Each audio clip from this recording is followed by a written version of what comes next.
નમસ્કાર, હેડલાઇન ન્યૂઝમાં હું શીતલ આપ સૌનું હાર્દિક સ્વાગત કરું છું। આપણે દેશમાં રહીએ છીએ જે દેશમાં મહિલાઓને ઘણા બધા પ્રિવિલેજ મળતા હોય છે અને સાથે એવું પણ કહીએ કે આપણે દેશમાં રહીએ છીએ જ્યાં મહિલાઓ સાથે આડે દિવસે છેડતી થતી હોય છે। મહિલાઓ જ શા માટે, હવે તો નાની નાની બાળકીઓ જે છે તે પણ સુરક્ષિત નથી। વાત આપણે જ્યારે યુપી બિહારની કરીએ ત્યારે ત્યાં તો આવા કિસ્સા વારંવાર બનતા જ હોય છે, પણ હવે ગુજરાત પણ સેફ નથી રહ્યું તેવું કહીએ તો ચાલે।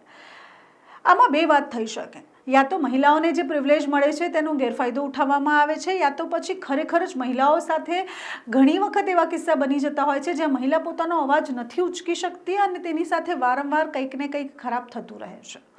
વાત આપણે કરીએ છીએ બાળકીઓની, અત્યારે જે શાળાએ જાય છે, જ્યારે આપણી બાળકી શાળાએ જતી હોય ત્યારે માતા પિતા થઈને આપણને એક ચિંતા અંદરથી ખરેખર કોરી ખાતી હોય અને હવે જે કિસ્સાઓ વારંવાર સામે આવે છે તે કિસ્સાઓ ખરેખર ડરાવના છે। એ કિસ્સાઓમાં ઘણી વખત એવું આપણને સંભળાય કે શાળાના જ કોઈ પ્રશાસન દ્વારા, શાળાના ટીચરો દ્વારા કે પછી શાળાના વાહનો ચલાવતા વેન ચાલકો દ્વારા જે છે તે બાળકીઓની છેડતી કરવામાં આવે। આ વાત હવે સામાન્ય થતી જઈ રહી છે અને આ વાત ઉપર વિચારવું ખૂબ જરૂરી છે। વિચારવું એટલા માટે જરૂરી છે કારણ કે આ જે બાળકી છે તે કાલનું ભવિષ્ય છે। આપણે આજના બાળકોને શું શીખવાડીએ છીએ, આપણું યુવાધન ક્યાં જઈ રહ્યું છે તેના ઉપર પ્રશ્નાર્થ ચિહ્ન મુકાય છે। એટલે વારંવાર આ વિષય ઉપર વાત કરવી, ચર્ચા કરવી ખૂબ જરૂરી બની જાય છે। વાત વડોદરાની જ્યારે કરીએ ત્યારે વડોદરામાં 6 તારીખે માંજલપુર પોલીસ સ્ટેશનમાં એક અરજી આપવામાં આવે છે। અરજી જેના દ્વારા આપવામાં આવે છે તે એક બાળકીની માતા છે।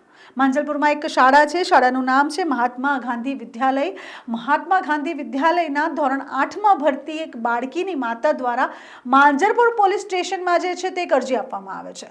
અરજીમાં શું લખ્યું છે તે આપની પાછળ જે સ્ક્રીન ચાલી રહી છે તેમાં ચાલી જ રહ્યું છે, પણ તે છતાંય હું તમને સંભળાવી દઉં। અરજીમાં એવું લખેલું છે માતા દ્વારા કે મારી બાળકીને પ્રિન્સિપલ દ્વારા વારંવાર હેરાન કરવામાં આવે છે, તેને અડપલા કરવામાં આવે છે અને તેના પછી માતા જ્યારે પ્રિન્સિપલની ઓફિસે જાય છે અને વાત કરે છે ત્યારે પ્રિન્સિપાલ દ્વારા કહેવામાં આવે છે કે તમારી બાળકી ખોટું બોલે છે।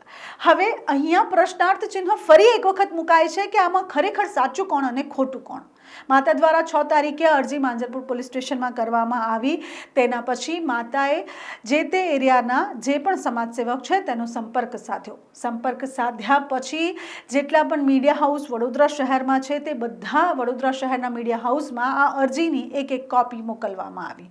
એટલે શનિવારના સાંજે માંજલપુર પોલીસ સ્ટેશનની બહાર મોટો જમાવડો લાગ્યો અને જમાવડામાં મીડિયા પણ ઉપસ્થિત હતી, સાથે સાથે માંજલપુર વિસ્તારના કરણી સેનાના સમાજસેવક રવિરાજભાઈ સોલંકી પણ ઉપસ્થિત હતા। બાળકની માતા, તેના પિતા અને સ્કૂલના પ્રિન્સિપલ આ બધાની હાજરી હતી। મીડિયા હાઉસ આતુરતાથી રાહ જોઈ રહ્યું હતું કે આખા એ વિષયમાં શું તારણ આવે છે, પણ તારણ શું આવવાનું? તારણ કંઈ આવ્યું નહીં, પણ આખો એ મામલો જે છે તે ઠંડો પડી ગયો। જાણે એવું લાગે કે આગ ભભૂકી રહી હતી અને એ આગ ઉપર જે છે તે ઠંડુ પાણી પોલીસ દ્વારા નાખી દેવામાં આવ્યું। પોલીસ સ્ટેશનની અંદર પ્રિન્સિપલ, બાળકની માતા પિતા અને રવિરાજ સોલંકી દ્વારા એક વાતચીત કરવામાં આવી અને તેના પછી આખા વિષય પર તારણ નીકળ્યું શૂન્ય। એટલે સરવાળો કરતાં શૂન્ય મળ્યું તેવું મીડિયા હાઉસને લાગ્યું। એટલે દરેક મીડિયા હાઉસ પોતપોતાના રીતે ત્યાંથી રવાના થયા। પણ રવિરાજભાઈ દ્વારા એવું કહેવામાં આવ્યું કે સ્કૂલના પ્રિન્સિપાલ જે છે તેને સસ્પેન્ડ કરવામાં આવ્યા છે। માતા દ્વારા કોઈ પણ નિવેદન આપવામાં ન આવ્યું। પોલીસે પણ કંઈ કીધું નહીં। પોલીસે માત્ર એટલું જ કીધું કે એક અરજી આપવામાં આવી હતી 6 તારીખે। હવે આમાં ઘણા બધા પ્રશ્ન એટલા માટે ઊભા થાય છે કે શા માટે પોલીસની એન્ટ્રી પછી આખા વિષય પર ઠંડુ પાણી રેડાઈ ગયું? એના પછી બીજી એક વાત ત્યાં આવે છે કે જ્યારે પ્રિન્સિપાલની કોઈ ભૂલ ન હોય તો પ્રિન્સિપાલને સસ્પેન્ડ શા માટે કરવામાં આવ્યો?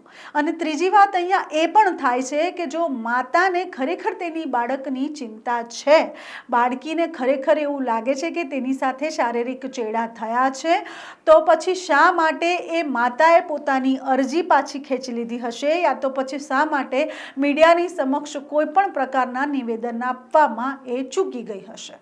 હવે પ્રશ્નો અહીંયા ઘણા બધા છે, પણ આ કિસ્સો લાલબત્તી સમાન છે। લાલબત્તી સમાન આ કિસ્સો એટલા માટે છે કારણ કે ગમે ત્યારે ગમે તે થઈ શકે છે, કારણ કે આપણે એક કરપ્ટ અને ભ્રષ્ટ દેશમાં રહીએ છીએ। અહીંયા આપણી સાથે ખોટું થાય એ પછી પણ આપણે એવી આશા ન રાખી શકીએ કે આપણને ન્યાય મળશે। એટલે આખા કિસ્સામાં ખબર નથી કે ક્યાં કોની ચૂક છે, ક્યાં કોની ભૂલ છે અને ક્યાં કોઈ ખોટું છે।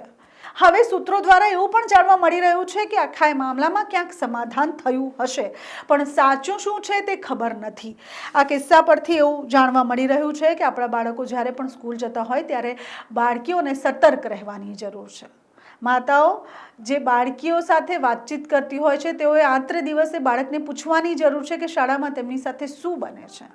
શિક્ષકો તેઓને માત્ર એટલું જ કહેવું છે કે તમે જે છો તે સ્તંભ છો, તમે જે છો તે વિદ્યાના સાગર છો. એટલે બાળકો તમારી પાસે શીખવા આવે છે કે તેઓને દુનિયામાં આગળ જઈને કયા પ્રકારનું જ્ઞાન લેવું જોઈએ.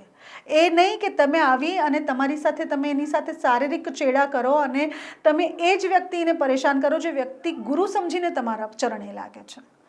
એટલે ઘણા બધા તારણ હમણાં નીકળી શકે, પણ તારણ કાઢવા નથી, કારણ કે જ્યારે આખા મામલામાં ઠંડુ પાણી રેડાઈ ગયું હોય તો પછી શા માટે ફરી આગ ચાંપવી. પણ બસ ખાલી એટલું જ કહેવા માંગીએ છીએ કે સતર્ક રહો અને સુરક્ષિત રહો.